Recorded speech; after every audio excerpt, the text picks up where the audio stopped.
It's time for the fallout from round one of the 2023 MotoGP season. And there's a lot to unpack here. More than I thought there was going to be. This video could be a little bit longer than I initially intended it to be.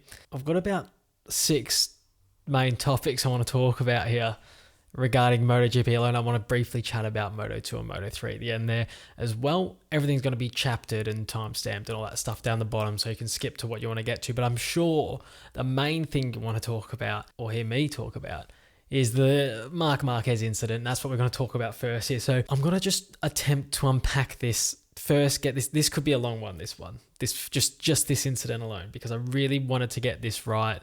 It's currently the morning after the Grand Prix. Yeah, because I wanted to get this right. I've not actually watched anyone else's videos yet and see what they've had to say about it. I wanted to get my own thoughts across initially, and then I'll probably go back and watch a few things later on. I must have watched this about 30 times back by now, and I've watched it from like every different angle. So the first thing I want to talk about is Marc obviously was genuinely looked worried for Miguel straight away. Fair enough, as you should be.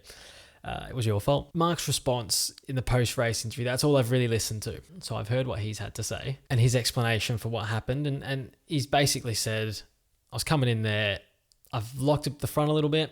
So because of that, I've had to release the brake, which has sent me careering forward into the riders ahead. He said he avoided Martin as well. So like I said, I've watched this back so many times to just try and to be honest, we're talking about knee-jerk reactions. I'll tell you what mine was. I was like, what a fucking menace. What's he done there? I was a little bit outraged that he would be so reckless, given his history with injuries and stuff as well. So my initial thoughts were, I'll be honest, I was not happy with him, right? Now, I've tried my best in the wake of what he said there to disprove myself here. I've watched this back so many times and I've looked very carefully at where I think the things he said have happened. And now look, I'm not calling Marc Marquez a liar here, and I'll give a benefit of the doubt for guys who don't speak English as their first language as well, okay?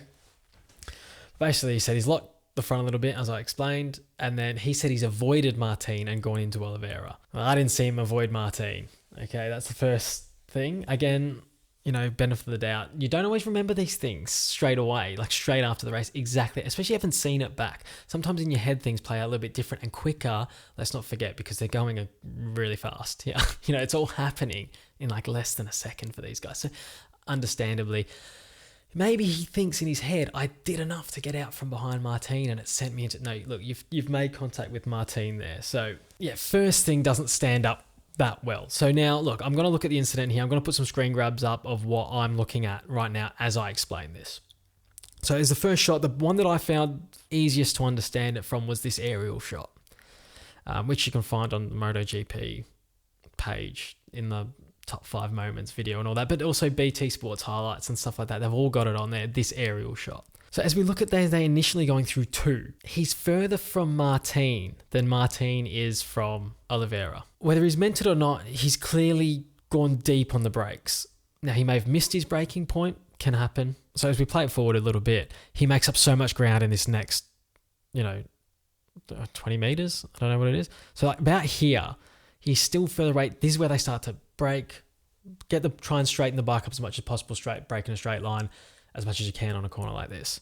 And he just closes so quickly here. So it's clear he's either braked late or he's missed his braking point. Now, as hard as I try from every single angle, I'm struggling to see a lockup here. So for me, if a lockup does happen, and I'm going to take his word for it, I'm going to say it did. I think it's about... I'm just going to go another frame forward now. Okay? So from this shot here, I think if he has locked up, this is where it happens. But my thinking is, the only reason he's locked up is because he's laid so much ground on Martin that he didn't think he was going to make, that he's just realized, I'm going to go into the back of him and I need to squeeze the brake hard now to stop myself. Now, if you have accidentally missed your braking point, and you've accidentally missed your braking point because you've done it 100 times that weekend already for the same corner, you know where the braking point is. I'm thinking the responsible thing, and do most riders do this? I mean, I've never played the game. Like, I don't know, right? I've been riding motorbikes most of my life, but I've never ridden on a circuit. I've never raced a motorbike. So you people, you tell me if Hodgie, fucking get in the comments, lad. You tell me, right? Is this something that you would do? If you're missing your braking point by that much and you're going careering into the back of someone, or you're making up way more ground, or you don't know, you know you fucked up, right, in this moment. Do you go to the outside here? Or do you just try and make the corner? If there's maybe one rider ahead of you, maybe you just think, I'll just block past him and take him wide with me. But at the start of the race when there's riders everywhere, do you take to the outside and do the responsible thing and just I'll go deep on my own? I know it's all happening quickly, I've said that, but you must have fucking contingency plans in your head when you decide to make these decisions. So I think this is the point here where he's locked up, because he's decided, I've braked late, purposely or not, and I'm going to try and hang on the inside of Martin here. Now, this is where it gets interesting for me, because if you watch this race back, on lap 1, he's third going into this corner, and he does the exact same thing. He has a little bit of a jolt on the brakes and sends it way up the inside and ends up 5th because he's gone so deep, right? He goes so deep through the corner. He maybe takes someone with him. I can't remember. And he comes out, he goes well wide, misses the apex by a long way. He ends up in the middle of the road somewhere, and he ends up back in 5th because he's missed the corner by so far. I think that's exactly what's happened here. So while I think he's not obviously purposely crashing into people, obviously, I think he is purposely braking late, intending to fire up the inside and maybe just lean on someone a little bit, as you do. Lean on someone. Lean on Martin. Take him wide with you. You don't lose a position here, because even if Vinales comes up the inside of you, you're still a net 4th. And you've made your intentions known. You're braking nice and deep. You're pushing as hard as you can because he's not extracting that much out of this thing. So he needs to do these and be this aggressive in order to keep up. So he's done it on lap 1. So I think this is what he's doing again here. But I think this is the moment he's talking about when he says, I locked up.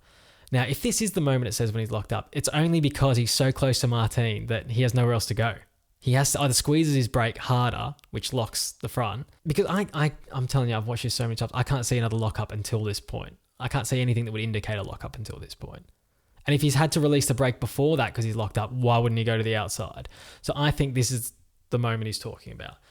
If we go a couple of frames forward here, that's where the contact happens. So until this point, if you look at where Martin is, I think Martin's further to the inside than he thinks he's going to be.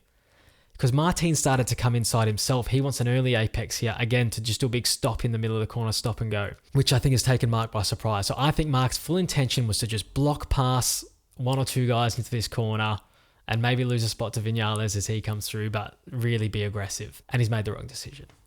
So because Martin didn't do what he thought he was going to do. And so from here, I think he's having the lockup now.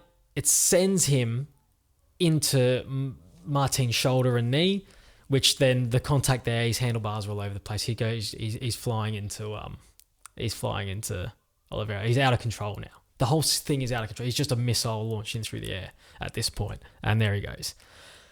It's big contact. It is huge. It is a huge contact. That's why I'm seeing it. I think, look, if I don't want to sit on the fence, my instinct tells me he was just trying to be aggressive and he got it completely wrong, which I would then consider as reckless. So I'm more leaning towards the side of Alicia's response here, where he's just without talking about punishments, he's obviously just said he's just been reckless and deserves a punishment, a harsh punishment. So where does this leave us with Marc? Because he's obviously frustrated that he has to push so hard to keep up with these guys, even in the initial stages, let alone, and he did well in the first race. He was there or thereabouts, but I think he saw the writing on the wall that if he doesn't get up with Pecco early, he's going to leave you behind, right? And he's coming into this corner in 4th place. So if his mentality here is, I need to be on that limit, like quali hot lap pole position limit, where I'm almost tucking the front into this corner every single lap for how long was the race? 26, 24 laps, 26 laps, 27 laps, whatever it is. I'm going to do this 20 odd times in a row if I have to keep up. Whereas most riders' response is, I'm obviously going to go as fast as I can, but I'm not going to, if there's a line that makes you crash, you go up to the line and just ride in that zone. Right? Marc's I need to step on the line, potentially over it every single lap at every single corner, or especially at this corner, in order to keep up. And I know I can make time up here. If that's what his mentality is, I would consider that reckless as well. Because it's fine when you're on your own, or maybe you're in a battle with one guy and you think, I'll try and overtake here. When there's 3-4 guys in front of you, and you're going doing it up the inside of a slow corner. It just seems a little bit much for me. Like, you want to see guys push, and maybe that's what the elite mentality is for him. But maybe in the past, that extra 1% that he was pushing, the bike could handle it. It obviously, I mean, if he's saying he's locked the front there, which I struggled to see. So where's his head at? I think if he's thinking to himself he needs to do that for 25 laps a race, every race, it's not going to fly, because it's going to happen every week, right? If Honda's pace is 8th, 9th, 10th, I'm not saying he has to go out and come 8th, 9th and 10th every week. If you want to push, like he did it in the sprint. That's the bit that surprised me. He did it in the sprint. I think he wanted to win this race. And I think he knew how to win it was to try and keep up with Pecco early. And if you're fourth going into this corner on whatever lap this happened on, like, it was early. It must have been one of the first 3 laps. If he needs to get on it this early like that, full tank of fuel, colder tyres early in the race, whatever, he's going to do this a lot. I'm sorry, Marquez fans. This is going to happen a lot. And you think a guy obviously doesn't care about his own health and safety, which is fair enough. Like, you want to put your body on the line to achieve the results you want to achieve, then that's your prerogative. You are welcome to do that. In any sport, any athlete is welcome to put their own body in harm if it means that they can achieve what they want to achieve. That's up to you. But I think where the grey area comes in and where a lot of the outrage comes in here is that when you're doing it in packs at early in Grand Prix, you're not just putting yourself in line, obviously, to see what's happened to Oliveira. How hard he went into him then, and not into his bike, into his body, because he was at full lean. It actually was a little bit scary. A motorbike going into it was lucky maybe he'd arrest. It's a slow corner. They'd arrested quite a bit of speed, but Miguel almost looks like he's at a standstill there as Marquez's bike just fucking clatters him.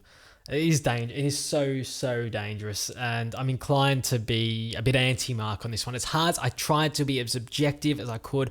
I cannot even tell you how many times I've watched this incident to try and get the truth out of it.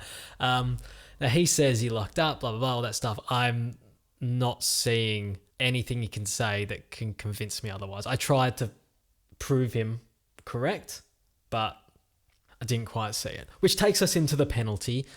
Double long lap penalty for the next race, which he won't serve. You can see how that works good and bad. But anyway, I wanted to talk about the stewarding a little bit and the penalties. Marc's pen double long lap penalty. Whether you are interested in whether or not MotoGP gets judged and punished to the same level as the junior categories, I don't know. But if you're looking at Marc's penalty is the exact same penalty that was awarded in the Moto 2. I can't remember for the life of me which rider it was. Jumped the start, got a double long lap penalty. So, and you know, these jump starts are never like, he's not cheating.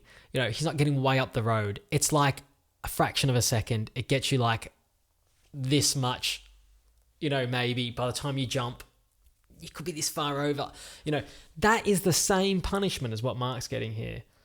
Now, like I said, whether you think it should be postponed until he actually is racing, then, you know, that's another thing entirely. That's a whole nother conversation. But when you were looking at the actual punishment itself, a double on that penalty, I grew up watching racing when Rossi was just like punting Gibernau off the road, and that's not a penalty. And when I watch it back, it probably would be a penalty now. Would I want it to be a penalty when I look back? Probably not, again, if I had my time again. So, and it's not like I'm saying he shouldn't get punished. I think he should. And on today's standards, it probably should be like some sort of pit lane start, double long lap, race ban, kind of something extreme, because he's almost fucking killed a guy, right? You know, not to be too dramatic, right? But like, if a jump starts a double long lap penalty, this has to be more. That's all I'm saying. And Mir's pen, Joan Mir did not take anyone out of the race. He affected a race. He got a long lap penalty. For an ambitious move that probably wasn't there. Again, maybe not something I'd like to see punished, to be fair. I don't know. Maybe I'm just too old school because that never used to get punished. Okay, but let's not talk about all this negative stuff. We're going to start talking. Our third topic is actually about the performance of a bike, and we're talking about KTM now. And I was surprised as anyone to see Jack Miller, and pleasantly surprised to see Jack Miller doing so well. And then Brad on Sunday. I really like Brad Binder, and I really love Jack. Whilst I don't have a lot of time for KTM after what they did to my boy Remy, I was really happy to see them do well, those boys. So, what is this? What is this from KTM? I don't know. I'm not that convinced that it is something that we could say this is going to be all season. We have seen with KTM, they are prone to this. And this is a circuit, let's not forget, that they have a decent history at. They've won here in the past in the dry. So is this a good KTM circuit? If they do this somewhere where in the last couple of years we've not seen them that good, then I'd be more inclined to get excited about this. But as it stands, I mean, the thing that stands out is how quick Jack was at certain points over a lap. I don't remember them ever being like that generally. KTM for me is still a very big unknown quantity. While I'm hoping that this means that they're going to be this level throughout the season, which is going to put them in contention for podiums at places, don't forget. This sort of pace here where you're that like, I'm inclined to put them at that performance in that weekend has them at like where I had, it's almost like reminds me of Suzuki, I want to say like 07 time with Vermeulen and Hopkins, when they were like always just the next best guys. They were like 5th, 6th, 7th, 4th, and they'd pick up the odd podium. And then if Chris Vermeulen found some water on the road, he's winning you that race. You know, that kind of thing. Are they there? I don't know if they are. Hoping that they are, because I want to see Jack and Binder do well. Are we being fed a bit of a false hope here? Because we've seen KTM do this before at certain circuits. They'll be nowhere around one, and then they'll get to the next circuit where they're decent, right? And they'll be like lightning quick. So until we see a consistent run of 2, 3, 4 races of them being able to be like, Jack can be there or thereabouts in qualifying, Brad's going to do you the business on a Sunday. If we could see that happen where they sort of get themselves on pure pace on a race day, 5th, 6th, 7th, then unless we see that consistently, I'm going to think, are they any better even than last year? Obviously, the knee-jerk reaction here is to be like, KTM's got something right. I'm a little distrusting of them, to be honest. I'm a little bit distrusting. But I will say, KTM and Jack Miller seem to be quite a match, because I think that's worked out. I think that's... When you're moving from the best bike, factory bike on the grid, to a notoriously, well, shit bike, right? Even if it is to be their main factory man, it's hard to really say they've made the best decision for himself. Was he better off on like a Pramac, right? In that sense, it's hard to sit there and say Jack's made the right choice here. But I think the environment, I think he likes to be an underdog. I think it really suits him in his mentality and the way he approaches Grand Prix racing. Now, you can argue, well, you're better off being an underdog and coming 5th and 6th. Or you're better off being like underperforming on the best bike, coming 2nd or 3rd. Well, yeah, obviously you can make that argument, but I just think KTM's played a blinder by convincing him to come across, because he's obviously brought something. He has brought something that they're not getting. I mean, they're probably hitting a wall with the other guys. You know, Brad's probably feeding him information and they just can't seem to figure it out. Miguel's feeding him information. They just can't seem to figure it out. Here's a new perspective. Here's a guy that's been on the best bike. Why does that turn the way it does? Why does that get off the turns the way it does? Why does it go down the straights the way it does? He can go, well, we used to do this. We used to do that, whatever. And it's rejuvenated them a little bit. Whether or not that turns into consistent pace at all kinds of circuits remains to be seen for me. And while we're talking about manufacturers and the potential rise of another European manufacturer, I did want to quickly touch on the dire situation with the Japanese factories. Something has happened here, and it's hard not to draw similarities between what's happening with these manufacturers and the general vibe of Japan as a country at the moment, like, you know, economically. So Japan, obviously the big boom of the 90s and all that stuff, they're in the front of like everything when it comes to like technology, and the world is following Japan into the future. Japan's hit a bit of a wall, the poor guys. And don't get me wrong, I love that country. That is my favorite country in the world to go on holidays. And I love the people and the culture. And I'm not saying that their culture's in decline here. Don't get me wrong. Economically, things aren't working that well in that country. And I think it is reflecting over to their manufacturers, these companies. And we saw what happened with Suzuki. Suzuki's one of those ones that gets cold feet in these situations. I think Honda and Yamaha consider themselves too big to not be in GP or not be competing on the big stage, which on what is their bread and butter, and that's motorcycles, right? But Suzuki obviously have a history of this, so they'll just pull out when the going gets tough. My worry here with Honda and Yamaha is that those companies are too proud and too big to pull out, but they're not too proud and too big to go, well, we're hurting economically. We can't afford to pump into these projects what the Europeans can pump into these projects.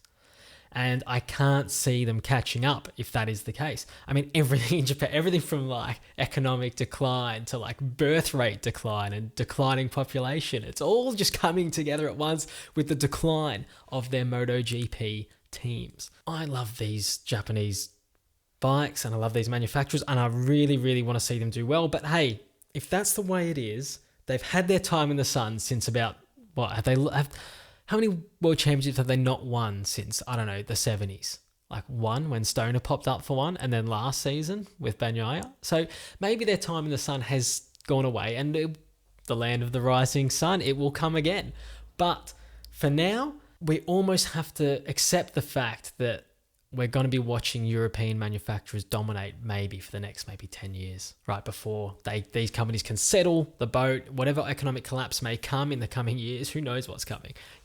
Are we heading for another 2008? If that's the case, I think the Japanese manufacturers will take the hit the hardest more than the Europeans, because the European manufacturers like Ducati and things like that, they're willing to keep pumping money in even through these uncertain times. The Japanese, I don't know if they are. Watch this space. I just wanted to put that little point out there for the Japanese people, people watching the Japanese manufacturers. Is it good that Ducati's dominating? I think it's inevitable at this point, and I think it's going to be a long time. I hope I'm wrong. Not that I hope Ducati aren't winning. So I'm not like an anti-Ducati pro-Japan thing, but like I like to see, encouragement from, I like to be close, and it is a bit sad when you watch a giant fall like that. So we want to see them do well. The next thing I'm going to cover, and yep, we're getting through these a little bit quicker now because the first topic went for bloody ages, right? So we're getting through it. Sprint races. I've got to say, I really enjoyed Saturday. I really enjoyed it. And like, I was critical. I'm critical of going away from traditional. Well, I say traditional, but I mean just the old way of doing things. Like I said, I'm an old school guy. I grew up in the 90s, and I started watching bikes that early, and my formative years was early 2000s. I still think that's the peak of Grand Prix racing in both MotoGP and Formula One for me. So it is a little bit jarring for me to see brand new style of things come in and all that. But I had a really good time on Saturday. I had the build up on Saturday morning up to the afternoon with early qualifying. It was really fun. So watching early qualifying with your morning coffee and all that stuff. Really good fun. I had a great time. I do have a slight thing that I would maybe tweak with the format. If we are going to stick with it. And while I do like it, I still is one of those things where like I can enjoy myself as much as I want. I still, if you made me choose, even though I'm having more fun on a Saturday now, would I still choose to have it go back to normal? Yeah, I probably would. I'm a less is more kind of guy. I think you enjoy something more like back in the day when you used to have like 16 races for a season and you have a big long off season, and you know how hungry you were for it. Like it's, having more and more, it obviously does get you more viewers and things like that. But I think for the quality of things and to keep people, because people like this thing these days, you can say, yeah, people want more content, but they also get bored of content quicker. So take that as you will, as my weird philosophy on things. I just like it when things are a bit more like scarcity creates demand, right? But I'm going to enjoy them while they're there. I am going to enjoy them. And if they stay forever, then fine, because I had fun. And I'm sure I'll have fun every week. Whether or not there's an issue, for the riders being really not into it because it's just too much, I think there is value to that. Like, we add more Grand Prix throughout the season because we want to create more content for people to enjoy. But then, along with adding that, we're also adding Saturday sprint races. So if you went back to a 16, 17, 18 race season now and had the sprint race, I think that's all right.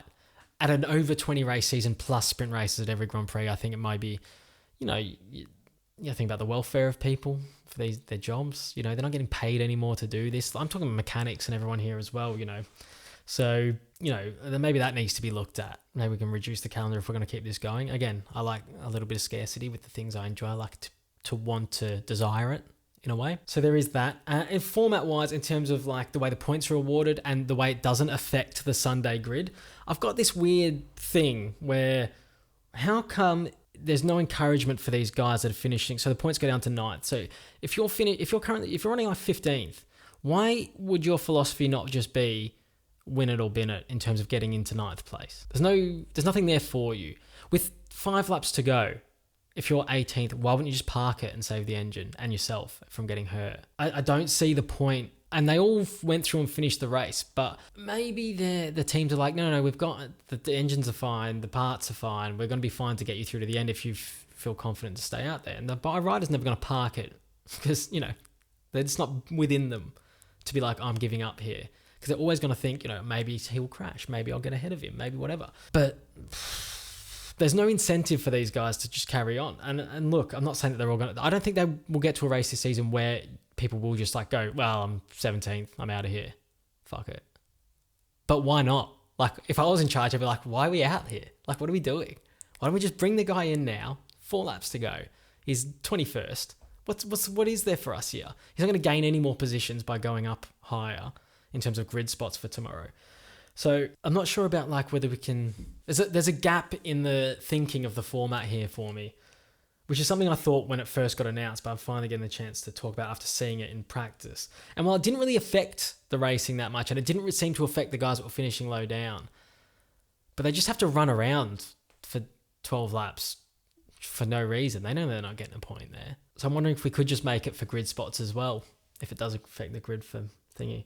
And then you'd probably be less inclined, because I just can't see how, if you're like 12th or something, why are you not just going hell for leather Marquez style into turn 3? Why not? May as well just take 3 guys with you, push them all wide, try and get up the inside, dive bomb a few people. You're not getting a point anyway. And if you bin it, you bin it.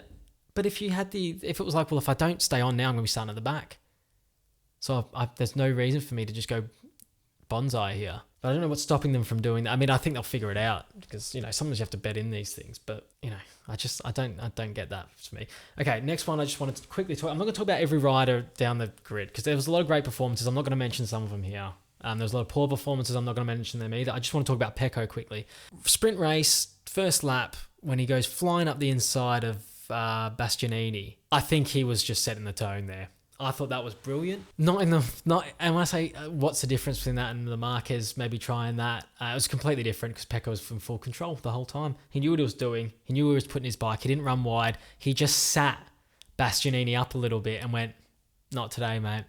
Not today. And it turned out not to matter in the end. But also, I kind of did put Bastianini in that position, which ended up getting him taken out of the race. And now he's out of the next Grand Prix, potentially another one after that with his thing, So...